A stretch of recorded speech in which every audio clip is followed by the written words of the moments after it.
ఫలితాలు అన్న అంశాన్ని ఈరోజు మనం ధ్యానం చేయబోతూ ఉన్నాం. దావీదు ఒక విషయాన్ని ధృవపరుచుకున్నాడు, దాన్ని కీర్తించాడు. అదేమిటో 32వ కీర్తన 6వ వచనంలో చూస్తాం. భక్తి గల వారందరూ నిన్ను ప్రార్థన చేయుదురు. దేవునికి స్తోత్రం. భక్తి ఉన్నవారు తప్పనిసరిగా ప్రార్థన చేస్తారు, ప్రార్థన మానలేరు కదా. అన్యుడైన రాజు దర్యావేషు భక్తి కలిగినటువంటి వ్యక్తిని చెప్పారు. ఎవరి గురించి? దానియేలు గురించి. అతడు దేవుని యందు భక్తి గలవాడు కాబట్టి దేవుని దూతను పంపి హాని కలగకుండా చేశాడు. భక్తి గల వారందరూ ప్రార్థన చేస్తారు, ప్రార్థన మానరు. ఎందుకు ప్రార్థన? ఏబు గ్రంథంలో 22వ అధ్యాయము 27వ వచనం. ఏబు గ్రంథం. ప్రార్థన చేస్తే దేవుడు ఆలకిస్తాడు. నువ్వు ఎక్కడుండి ప్రార్థన చేసినా కదా. మునిగిపోతా ప్రార్థన చేశాడు పేతురు, చాప కడుపులో ప్రార్థన చేశాడు యోన. నువ్వు ఎక్కడుండు, ఎక్కడ ప్రార్థన చేసినా దేవుడు తప్పనిసరిగా ఆలకిస్తాడు, ప్రతిఫలం ఇస్తాడు కదా. కీర్తన గ్రంథం 20వ అధ్యాయము 5వ వచనం లాస్ట్లో మాట చదువుదాం. నీ ప్రార్థనలన్నీ యెహోవా సఫలపరచును గాక. ఆమేన్. ఎవరి ప్రార్థనలండి?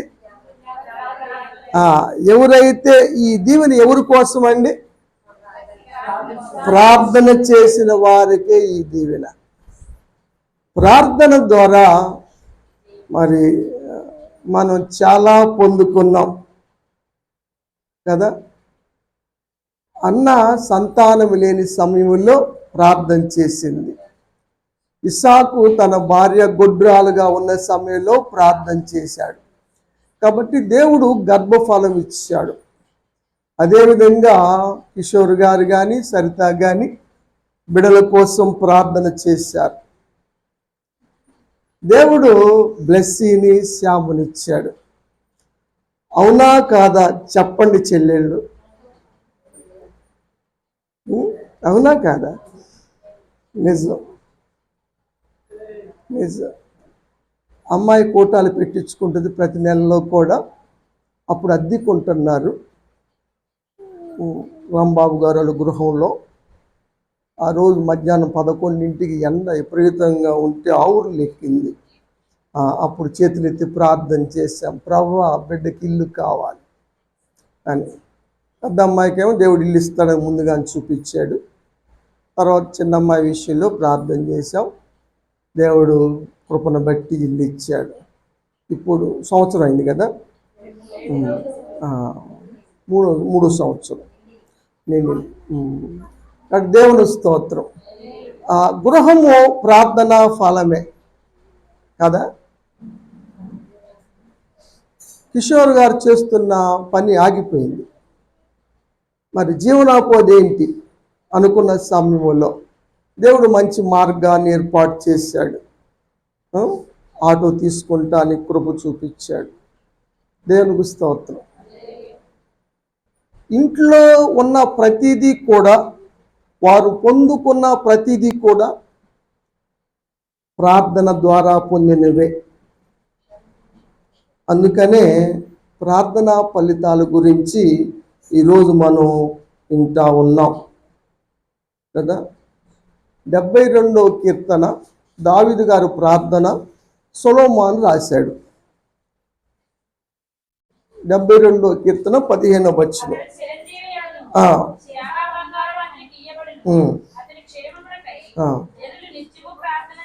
జనులు ప్రార్థన చేస్తే ఎవరి కోసమైతే చేస్తారో వారు చిరంజీవులు అవుతారు.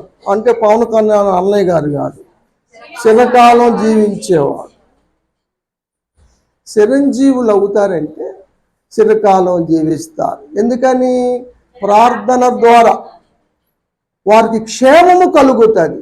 దేనివల్ల? ప్రార్థన ద్వారా.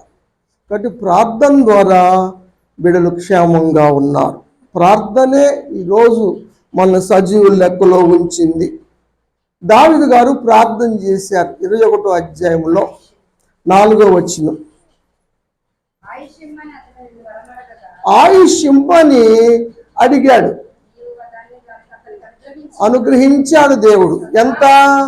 సదాకాలం నిలిసే దీర్ఘాయుషును దయచేశాడు. దేవునికి స్తోత్రం. ఈరోజు మనం అబ్బాయి శ్యామ విషయములో దీర్ఘాయుష్ కోసం ప్రార్థన చేస్తున్నాం. అదేవిధంగా ఈరోజు జీవని జగదీశుల పెళ్లి రోజు కూడా వారికి కూడా దేవుడు దీర్ఘాయుష్ ఇచ్చును గాక, వారికి కూడా గర్భఫలం ఇచ్చును గాక, క్షేమం దయచేను గాక.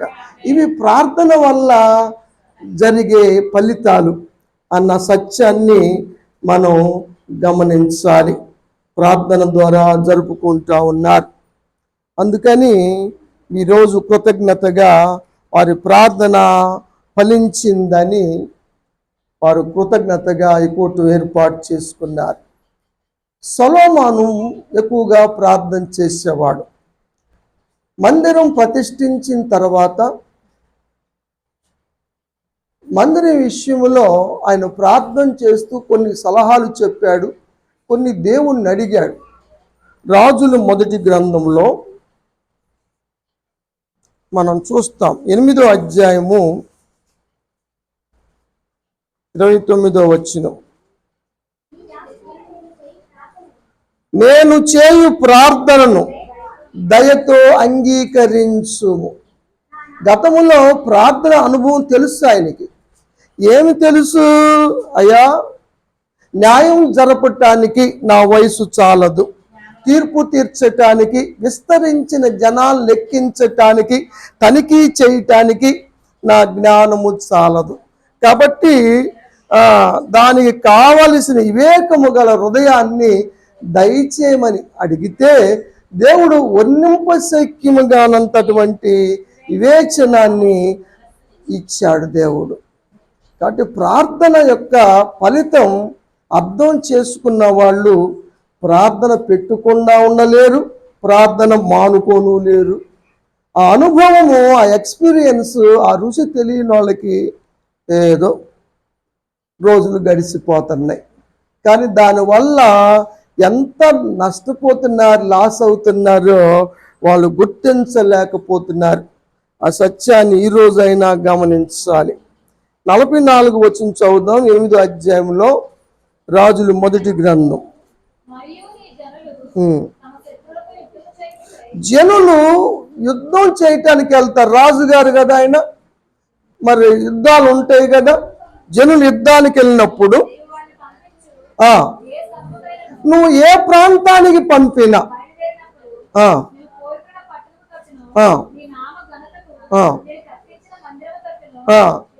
ఎవరైనా యుద్ధానికి బయలుదేరేటప్పుడు ఈ మందిరము తట్టు తిరిగి ప్రార్థన చేస్తే, వారు ప్రార్థన చేస్తే ఆకాశంలో దాన్ని విని వారి కార్యం నెరవేర్చు. దేవునికి స్తోత్రం. మన వాళ్ళు యుద్ధానికి వెళ్ళకపోయినా పరీక్షలకు వెళ్ళారు, రాయటానికి వెళ్ళారు. రాయటానికి వెళ్ళినప్పుడు చాలామంది ఉదయాన్నే మందిరానికి వచ్చి ప్రార్థన చేయించుకొని వెళ్ళారు, ఫస్ట్ వచ్చారు. దేవునికి స్తోత్రం. అబ్బాయి శ్యామ కూడా చర్చికి వచ్చి ప్రార్థన చేయించుకునేవాడు. అమ్మాయి రాగశ్రీ కూడా 5ంటికి వచ్చేది. అమ్మాయి తెల్లవారుజాము 5ంటికే. 5ంటి కాడ నుంచి ప్రేయర్ చేస్తానే ఉంటాను, 3ంటి కాడ నుంచి ప్రేయర్లో ఉంటాను కదా. చర్చి ఓపెన్ చేసేవాడిని, వచ్చేది. మరి కాలేజీ, మా స్కూల్ పోస్ట్ వచ్చింది అమ్మాయి కూడా. నిజంగా ప్రార్థన చేయించుకుంటే మంచిది. మీరందరూ కూడా ప్రార్థన చేయించుకున్న వాళ్ళే, ప్రార్థనకు వచ్చేవాళ్లే కాదు, ప్రార్థనకు రాయనోళ్ళు కూడా ఎంతోమంది హాల్ టికెట్లు తీసుకొచ్చి ఇక్కడ లాటు పెట్టారు. ఏంటంటే మాకు ప్రార్థన చేయి. మీరు ప్రార్థన చేయబట్టే మీ సంఘంలో అందరూ పాస్ అవుతున్నారు, అందరికి ఉద్యోగాలు వస్తున్నాయి, అందరూ విదేశాలు వెళ్తున్నారు. మరి కార్యాలు జరుగుతున్నాయి, మాకు కూడా చేయండి. వాళ్ళకి ఆ విశ్వాసం. ఆ విధంగా ప్రార్థనలు ఎన్ని గొప్ప ఫలితాలను ఇచ్చినవో. ఈరోజు కూడా అబ్బాయి గవర్నమెంట్ స్కూల్, అమ్మాయి సాక్ష్యం చెప్పిందిగా, మరి గవర్నమెంట్ స్కూల్లో చదివిస్తే మరి పాస్ అవ్వరేమో అని ఎంతో బాధపడుతూ ప్రార్థన చేసింది. అమ్మాయి కూడా ఉపవాసం ఉండి ప్రార్థన చేసింది. ప్రతి బుధవారం చర్చికి వచ్చేది, ప్రార్థన చేసేది బిడ్డల కోసం. నేను కూడా ప్రార్థన చేసేవాడిని.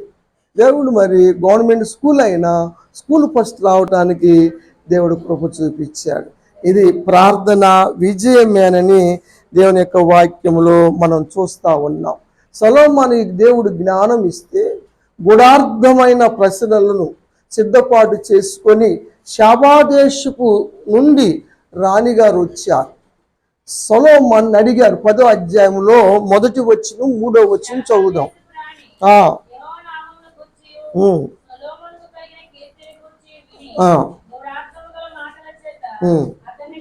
శోధించటానికి వచ్చింది, చాలా కఠినంగా, గూఢమైనవి.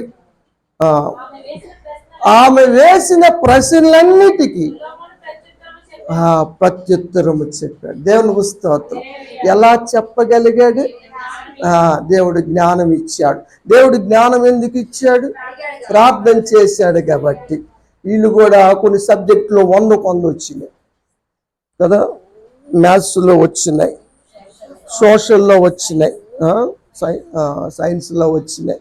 ఇలా 100 వచ్చినాయి, మామూలు విషయం కాదు. తర్వాత 96, 97 మార్కులు వచ్చినాయి. నిజంగా గొప్ప విషయం. అన్ని దేవుడు రాయించాడు. మనం అదే ప్రార్థన చేశాం. ఇది ప్రార్థనా విజయమే. ఈ విధంగా మనం చూస్తాం. యెహోషువను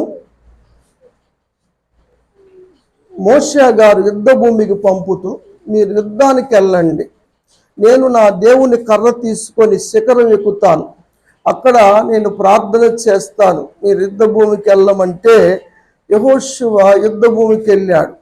యుద్ధ భూములు ఆయన యుద్ధం చేస్తూ ఉన్నాడు. మోషే గారు దేవుని కర్ర తీసుకొని కొండ శిఖరం మీద నిలబడి దేవుని వైపు చేతులు ఎత్తినప్పుడు గెలుస్తా ఉన్నారు. విజయం వస్తూ ఉంది, గెలుపు వస్తూ ఉంది. చేతులు దించినప్పుడు ఓటం పాలవుతూ ఉన్నారు.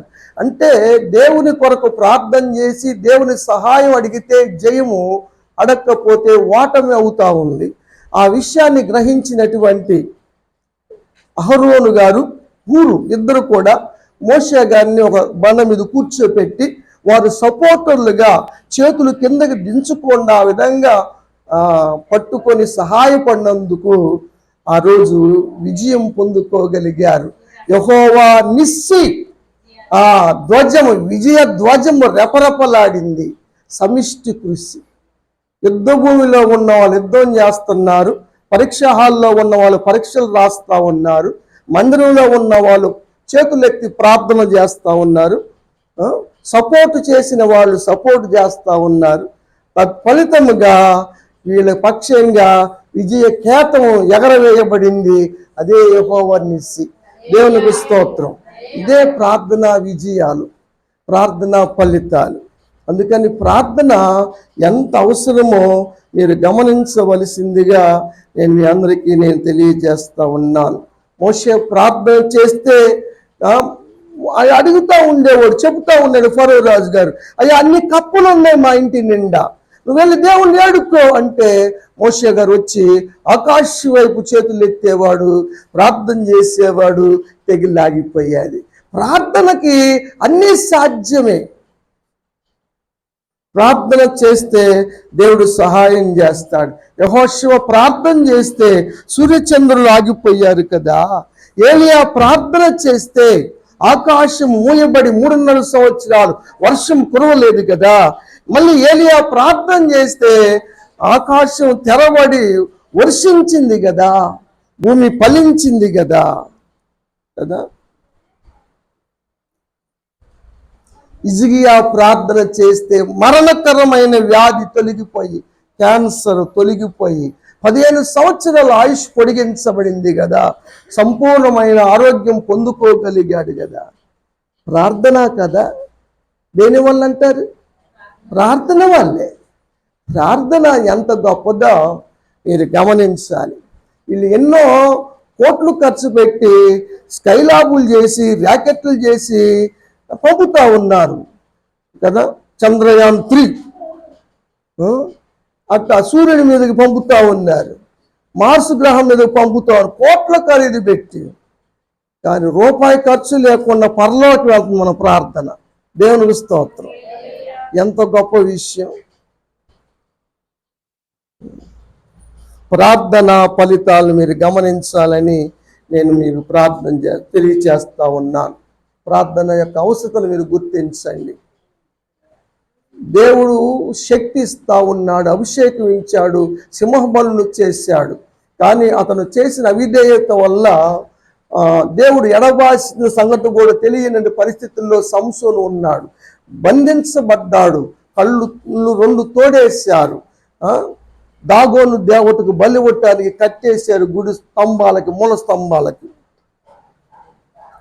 సంసోను ప్రార్థించాడు, దేవుడు బలపరిచాడు. సంసోను ఆ స్తంభాలను పట్టుకు లాగితే దాగోను దేవత గుడి నేలమట్టమైంది. 3000 మంది ప్రజలు, సర్దారులు మరణించారు. ప్రార్థనకు అంత శక్తి ఉంది ప్రియులారా. ప్రార్థన ఫలితాలు మీరు చేతాకులారా ప్రార్థనకు రాక, ప్రార్థన చేసుకోక, ప్రార్థనలు పెట్టుకోక పోగొట్టుకుంటున్నారు. ఆ సత్యాన్ని దేవుడు ఈరోజు నీకు నాకు తెలియజేస్తూ ఉన్నాడు, నేను మీకు తెలియజేస్తూ ఉన్నాను. మీరు గమనించండి, ప్రార్థన విషయంలో వెనకడిగే మాకండి. అబీమెలెకు కుటుంబము, భార్యలు, దాసీలు గర్భాలు మూయబడ్డాయి, తెరవబడలేదు. కానీ అబ్రహాము ప్రార్థన చేస్తే దేవుడు గర్భాలు తెరిచాడు. దేవునికి స్తోత్రం. వారు పిలవగన్నారు. దేవుని మహిమ కలుగును గాక. ఇది ప్రార్థనా ఫలం. ఈరోజు పెళ్లి రోజు జరుపుకున్నట్టు జీవన్ని జగదీశుకులకు, రాజేష్ లావణ్యకులకు కూడా దేవుడు గర్భాలు బాగు చేయను గాక, గర్భాలు తెలిసి గర్భఫలం ఇచ్చును గాక. ప్రార్థనా ఫలం అమ్మ. ప్రార్థన ద్వారా దేవుడి నుంచి సహాయం పొందగలం, అనుకున్నవి పొందుకోగలం, కార్యాలు నెరవేర్చుకోగలం, మన కార్యములన్నీ సఫలం అవుతాయని దేవుని యొక్క వాక్యంలో మనం చూస్తూ ఉన్నాం. అంత మాత్రమే కాదు, పరిశుద్ధాత్మను పొందుకోవాలన్నా ప్రార్థనే కదా. యేసు ప్రభువు వారు ప్రార్థన చేస్తూ ఉంటే ఆకాశము తెరవబడింది. లూకాసు వార్త 3వ అధ్యాయము 21వ వచనం.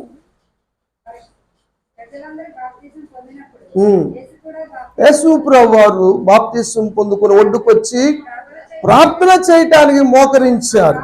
ఆకాశము తెరవబడింది. ప్రార్థనకి ఎంత శక్తి ఉందంటే ఆకాశాన్ని తెరవగలిగిన శక్తి ప్రార్థనకే ఉంది. దేవునికి స్తోత్రం. చదువమ్మ. పరిశుద్ధాత్ముడు పావురములా దిగి వచ్చి ఆయన మీదకి దిగి వచ్చాడు. దేవునికి స్తోత్రం. పరిశుద్ధాత్మను పొందటానికి కూడా యేసు ప్రభువు వారు చెప్పారు శిష్యులకి, మీరు కొద్ది దినముల్లో పరిశుద్ధాత్మతో బాప్తిసం పొందుతారు, పరిశుద్ధాత్మ మీ మీదకి వచ్చినప్పుడు మీరు శక్తి పొందుతారు అని చెప్పినప్పుడు 120 మంది కూడా మేడ గదిలో ఎడతెగక ఏక మనసుతో ప్రార్థన చేస్తా ఉన్నారు వాళ్ళు కదా. పెంతెకోస్తు దినాన్న అకస్మాత్తుగా గొప్ప శబ్దం ఆకాశము నుండి, పరలోకము నుండి పరిశుద్ధాత్మ దేవుడు దిగి వచ్చాడు మేడ గదిలోకి. అగ్ని జ్వాలలుగా విభాగించబడి ఆ 120 మంది మీద ఒక్కొక్కరి మీద వాలుగా అందరూ పరిశుద్ధాత్మతో నింపబడ్డారు. వారు వాక్శక్తి పొందుకోగలిగారు. దేవునికి స్తోత్రం. బిడ్డల మీదకి ఈరోజు పరిశుద్ధాత్మ దిగి వచ్చును గాక, ఆత్మతో నింపును గాక, వారి జ్ఞానాత్మను దయచేయను గాక, జ్ఞానపూర్లుగా చేయను గాక, మంచి భవిష్యత్తు అనుగ్రహించును గాక, అర్పణ అంగీకరించును గాక, రాబో దినాలన్నీ కూడా మేలుకరంగా జరిగించును గాక. దేవుడి మాటలు ఆశ్రయించి దీవించును గాక.